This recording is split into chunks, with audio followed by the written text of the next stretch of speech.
നമ്മളെല്ലാം വളരെ സങ്കടത്തോടെ കണ്ട കഴിഞ്ഞ 2 ദിവസങ്ങളായി മലയാളികളുടെ എല്ലാ മനസ്സിൽ അലയടിച്ചൊരു വലിയ നൊമ്പരത്തിൻ്റെ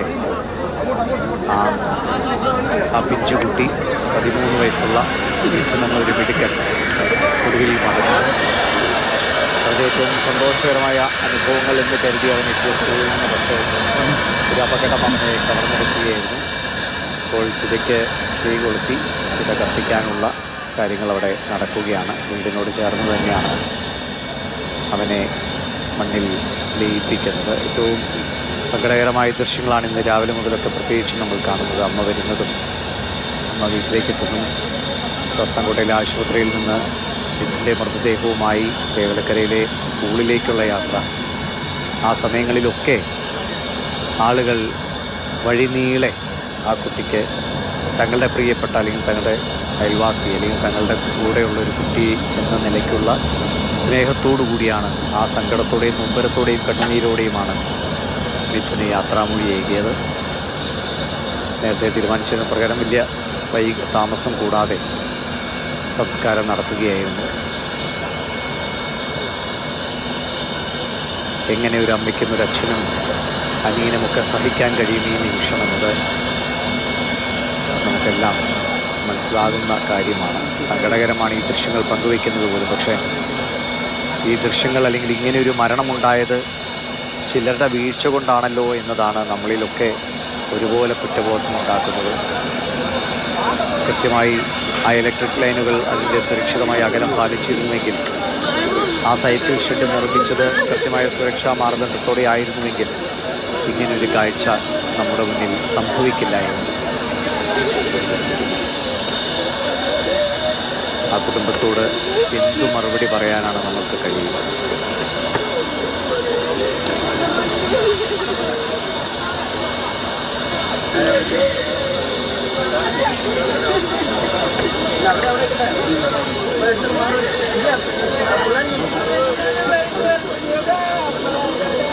ഇങ്ങോട്ട് വിടാം.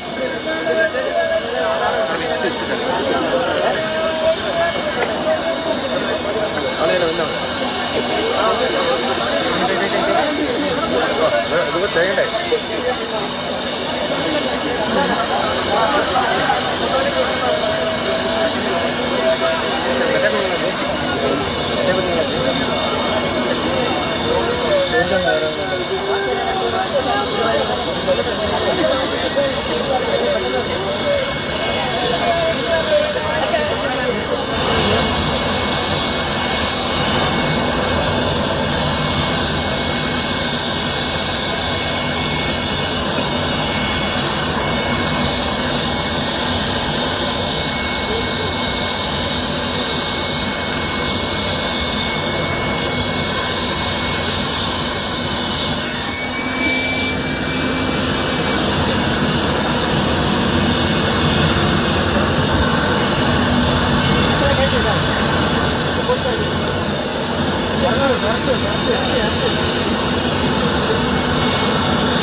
സംസ്കാര ചടങ്ങാണ് അന്തിമഘട്ടത്തിൽ എത്തി നിൽക്കുന്നത്. എൻ്റെ സഹോദരനാണ് ചിതയ്ക്ക് തിരികൊളുത്തിയത്. വീടിന് സമീപത്ത് തന്നെയാണ് മിഥുന് അന്ത്യവിശ്രമം ഒരുക്കുകയും ചെയ്തത്. ഇന്ന് രാവിലെ മുതൽ ആ വീട്ടിലേക്കും സ്കൂളിലേക്കുമൊക്കെ നൂറുകണക്കിന് പേരുടെ ഒഴുക്കായിരുന്നു. അത്രയധികം ആളുകളാണ്. 2 ദിവസം മുൻപ് വരെ നമുക്കൊന്നും പരിചിതമല്ലാതിരുന്ന മിഥുൻ എന്നൊരു 13കാരൻ പക്ഷേ ഈ 2 ദിവസം മലയാളികളുടെയൊക്കെ പ്രിയപ്പെട്ടവനായി മാറി. ആ സ്നേഹവും ആ വേദനയും നൊമ്പരവുമൊക്കെ ഇന്ന് പലരുടെയും വാക്കുകളിൽ പ്രതിഫലിക്കുകയും ചെയ്തു. വഴിയിലുടനീളം തടിച്ചുകൂടിയ അമ്മമാർ പിങ്ങിപ്പൊട്ടി ആ കുട്ടിക്ക് അന്ത്യാഞ്ജലി അർപ്പിക്കുകയായിരുന്നു, യാത്രാമൊഴി നൽകുകയായിരുന്നു. വീട്ടിലേക്ക് എത്തിയപ്പോഴും ഒരുപാട് ആളുകൾ, അത് അയൽവക്കത്തെ അമ്മമാരാകട്ടെ ബന്ധുക്കളാകട്ടെ എല്ലാവരും കരഞ്ഞ് അവശരായി പോയ അവസ്ഥയിലേക്ക് പോലും നമ്മൾ കണ്ടു. മിഥുൻ്റെ അനിയൻ സുജിത്ത് ചടങ്ങുകൾ നിർവഹിക്കുകയാണ്.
ജലവുമേന്തി മണ്ഡലത്തിൽ പ്രദക്ഷിണം ചെയ്ത ശേഷം മണ്ഡലം ഉടച്ച് ആ ചടങ്ങുകൾ പൂർത്തിയാക്കുകയാണ്.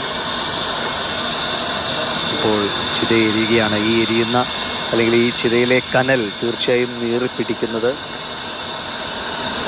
ശരിയായ ജോലികൾ ചെയ്യാതെ അല്ലെങ്കിൽ അങ്ങനെ ഒരു അപകടകരമായ സാഹചര്യം അവിടെ ഉണ്ടാകാൻ ഇടയാക്കിയ ആളുകൾക്കിടയിലാണ്. അവരുടെ നെഞ്ചിലാണിത് യഥാർത്ഥത്തിൽ കനലായി എരിഞ്ഞു കത്തുക.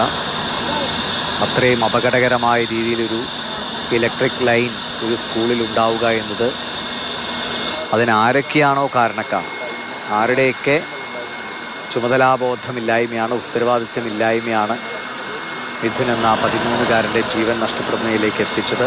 ആ മനുഷ്യരുടെ ഒക്കെ ഹൃദയത്തിൽ എരിയുകയായിരിക്കും ഈ ചിതയുടെ കനൽ എന്ന കാര്യത്തിൽ യാതൊരു സംശയവുമില്ല. കാരണം നമ്മൾ ഈ സങ്കട കാഴ്ചകൾ ഇത്രയധികം പ്രേക്ഷകരിലേക്ക് എത്തിക്കുമ്പോൾ അതിൻ്റെ ഏറ്റവും പ്രധാനപ്പെട്ട കാരണം വെറുതെ അബദ്ധവശാലോ യാദൃശ്യമായോ അല്ലാതെ ഉണ്ടായ ഒരു അപകടമല്ലാതെ അത് സുരക്ഷാ കാര്യങ്ങളിൽ നമ്മൾ പുലർത്തേണ്ട ഉത്തരവാദിത്വവും ജാഗ്രതയും നമ്മൾ പുലർത്താത്തത് കൊണ്ട് മാത്രം ഉണ്ടായ ഒരു അപകടമാണ്.